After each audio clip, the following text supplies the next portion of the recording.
Welcome to Wednesdays with the Wimbushes. We are the Wimbushes. Thank you for joining us again on another Wednesday. Love, how are you doing today? I'm doing well. We're almost halfway through the week, so we get to see Georgia and Alabama, the rematch for the SEC championship game. Just side note. Yes, I know you're very excited about that. I am, yes.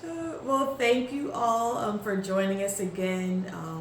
Again, we invite you into our conversations, and last week we talked about the stories we tell, ... and we were looking at the intersection between Bishop Carlton Pearson, who just transitioned, and Andre 3000, who just released his new album, his flute album, his instrumental album.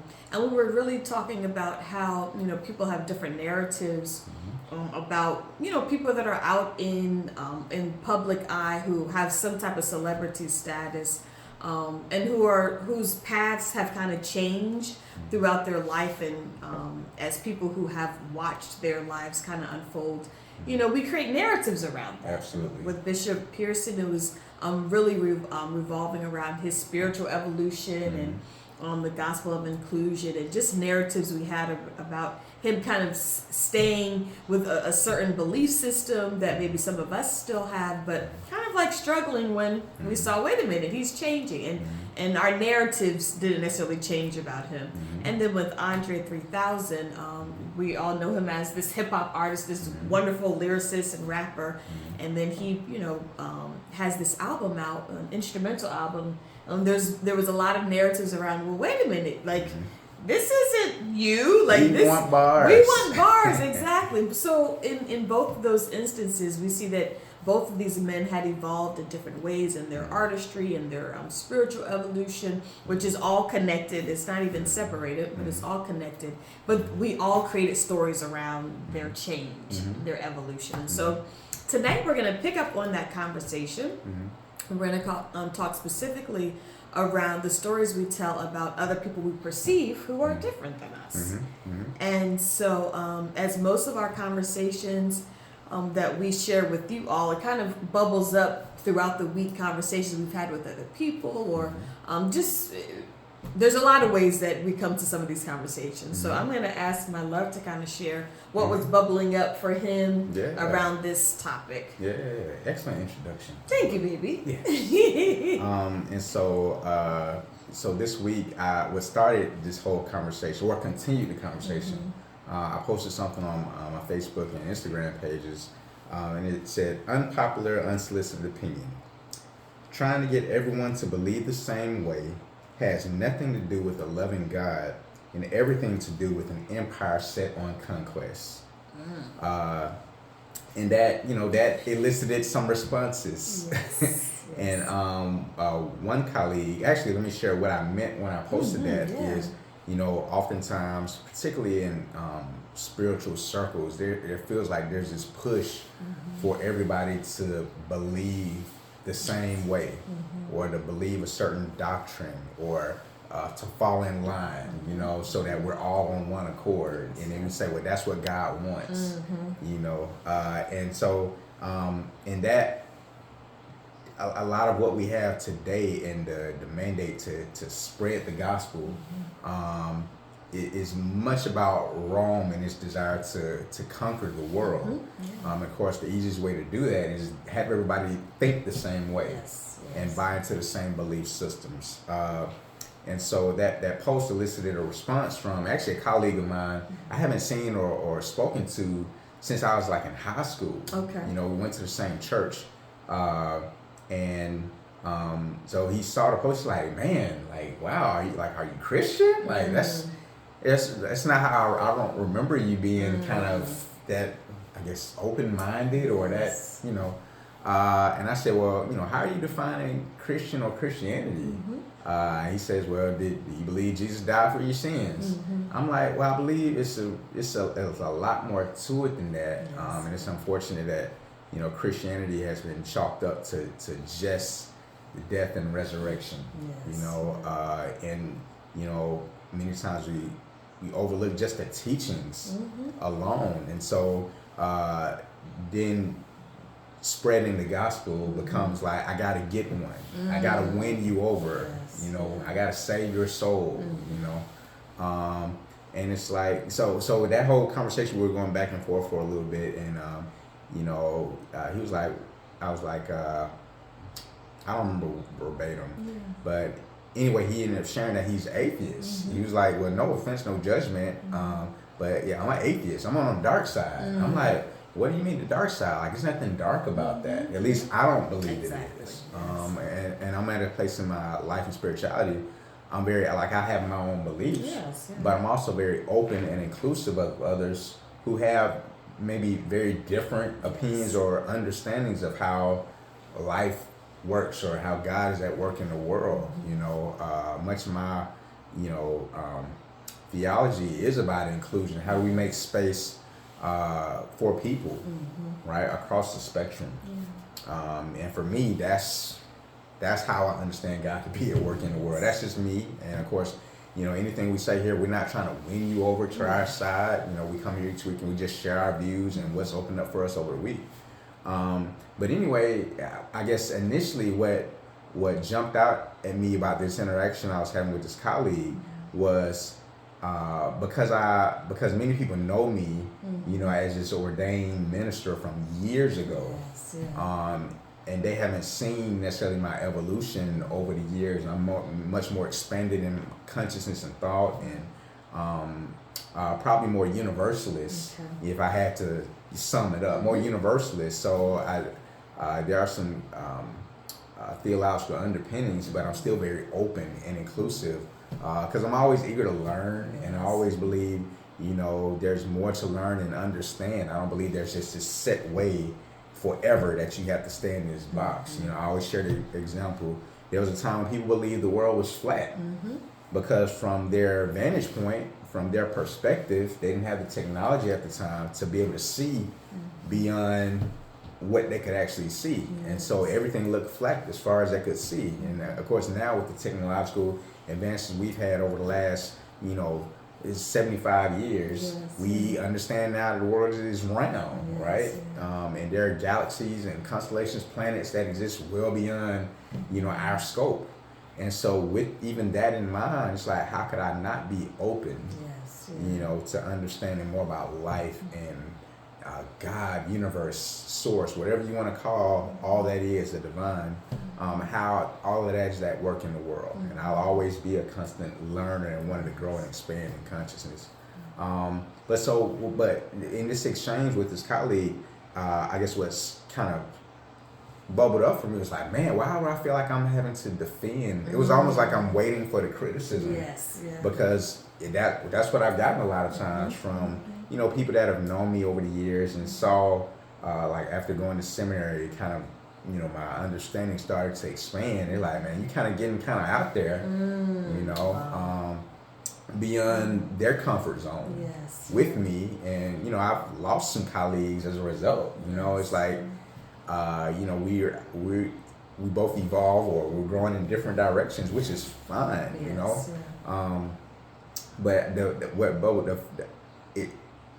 like just feeling like, man, here we go again. Like I gotta defend or justify or help them understand where I'm coming from. And then when he said, well, I'm an atheist, it's like, really, you know? I don't know if he was expecting judgment from me, because I'm like, oh, you know, because he immediately went to, I know, well, I'm out here on the dark side. And I'm like, why is that something dark? You know? Because it's a perspective. It's a way of understanding. And I don't know what experiences he's had, you know, to arrive at that place. Just like none of us, we don't know the experiences many people have had to arrive at their level of understanding or their vantage point now, which is even more reason why when we talk about the stories that we tell about others who are different, or at least who we perceive as different, you know, the first thing is that it's a perception. It's a perception, that's it. You know, and as we shared before about different not being deficient. You know, and it's just different. And what is it about us that we want everybody to see and understand the same way?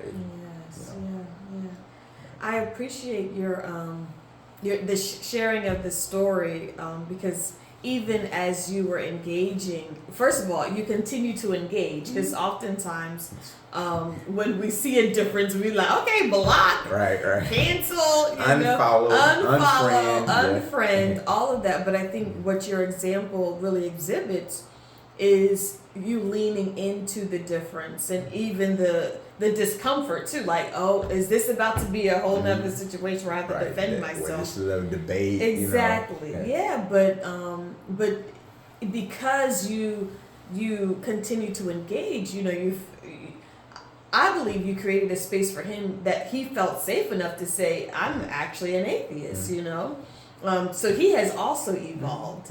And so I for me, when Love was telling me about the exchange, I was just thinking about, because I feel like I've experienced kind of the discomfort of engaging difference, but also knowing what it feels like to be perceived as different and therefore rejected.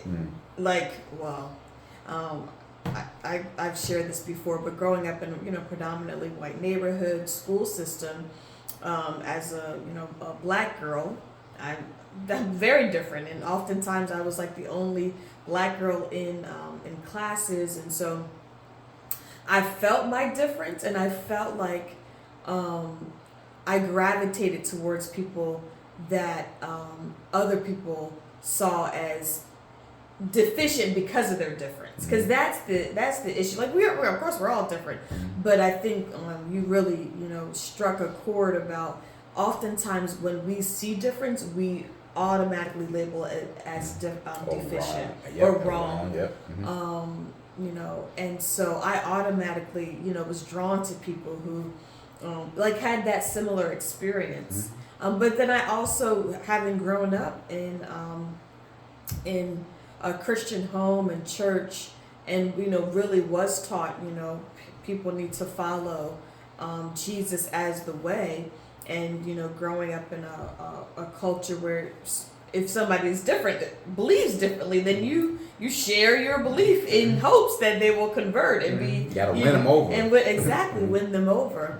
And so, but it's interesting because although I definitely evangelized, there was still something in me that was like, I don't know, this doesn't seem quite like, I can share my faith, but I don't feel like I need to change them.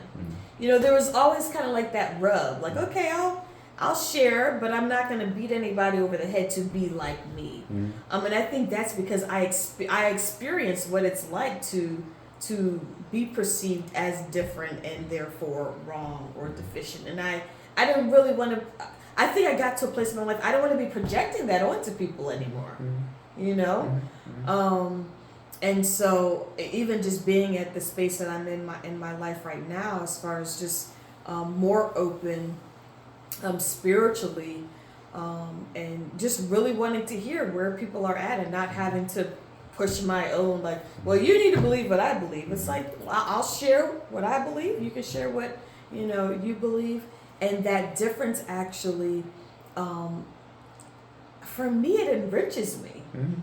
There's an enrichment that comes from hearing a different perspective, from hearing how people are making meaning of their life. I've just found that, and it's not taking anything away from me. That's the first thing, yes. Because oftentimes we feel like, oh, they're different. It's like taking something away from me or my belief or my understanding or my life story, but actually it adds to our life story, to really engage differences.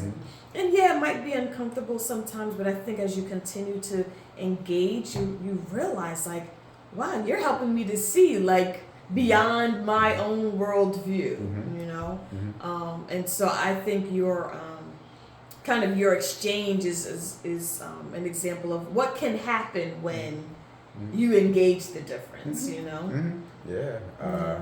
It's interesting to me, even the idea of like traveling the world. Many people love to travel to different parts of the world, and the cultures are so different, and the food is different. And it's amazing how we're many times eager to to go to other places and see and visit other parts of the world, but still like we're open in that regard. Yes. But when it comes to beliefs, very guarded. Like I can't travel too far off the path because I don't know, that's threatening somehow. Yes. Yeah. And my thing is like at least being willing to explore, right? Is really what expands your worldview. And we talk about being, if you're followers of the way of Jesus, being accepting to the foreign, and people who are, are different. That's it. And it's not necessarily having to win them over to your belief, but it's just like being human and connecting with people just as a human being. Exactly.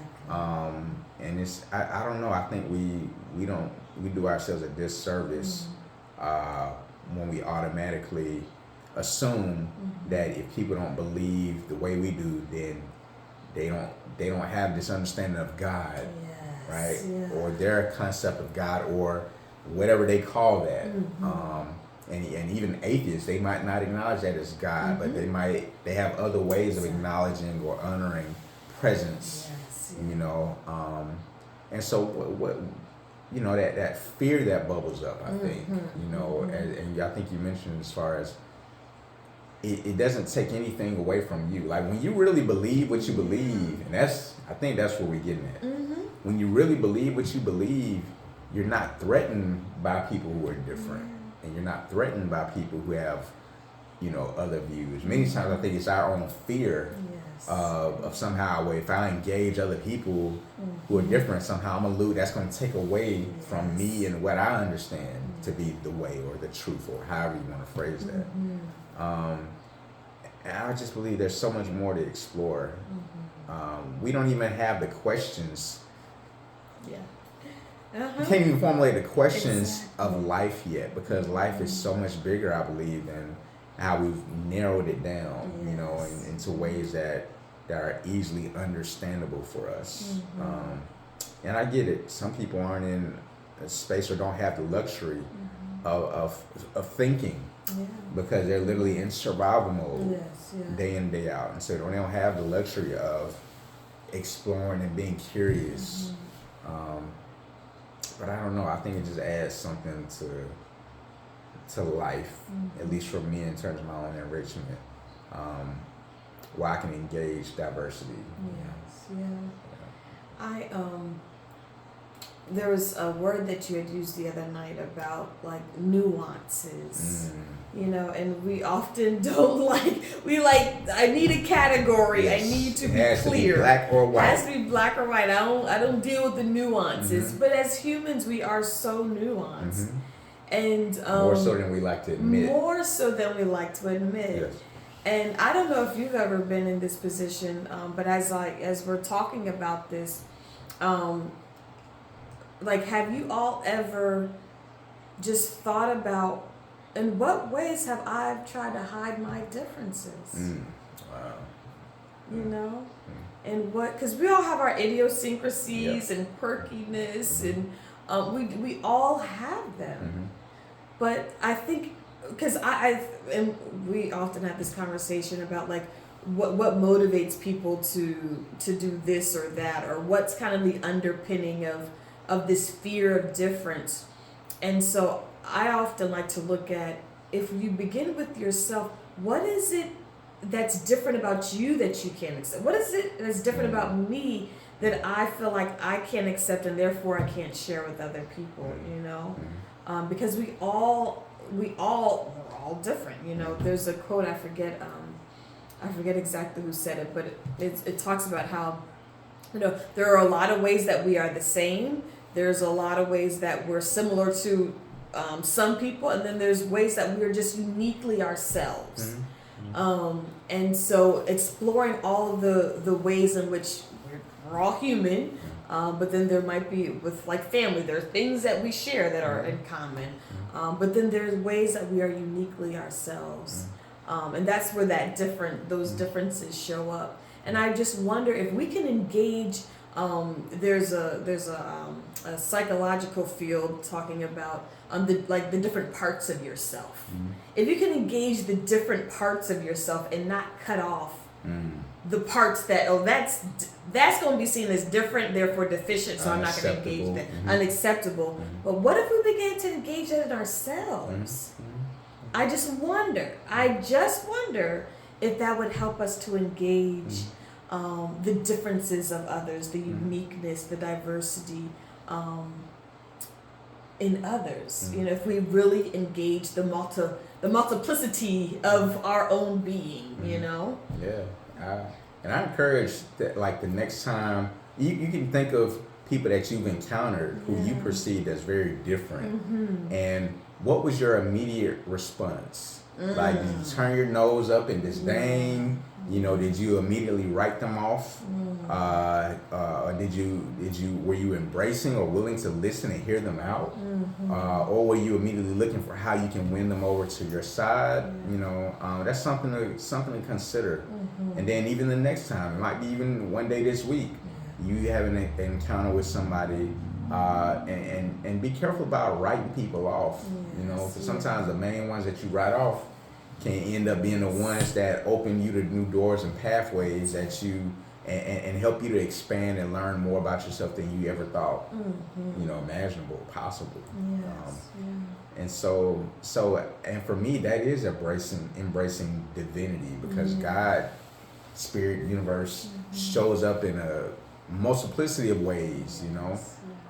And just because it's not the way that we're familiar with doesn't necessarily mean it's wrong, or, like says Dr. Jeremiah Wright said, deficient. And different doesn't mean deficient. It's just different. It's just different. It's just different. We really need that now than ever. We really do, because we have allowed the differences to divide us in ways that sometimes I just think about, even during the whole pandemic, you know, how people have the responses were different responses, and literally like caused division in families and friendships because people whether or not you want to get vaccinated. It's just because people made different choices, and how that really caused some splits in family. Like, it baffles my mind. But I really do believe we need to really learn how to embrace differences and recognize that we all have different perspectives, and we can learn from each other. We really can. At least that's the hope. That's the hope. That is the hope. All right. Well, I guess that concludes our conversation for this evening. So we appreciate you as always for your time. Feel free to leave questions. We always looking to engage in our dialogue box. And we hope to see you next week for another episode as we continue in our series, The Stories We Tell. All right, take care. Take care.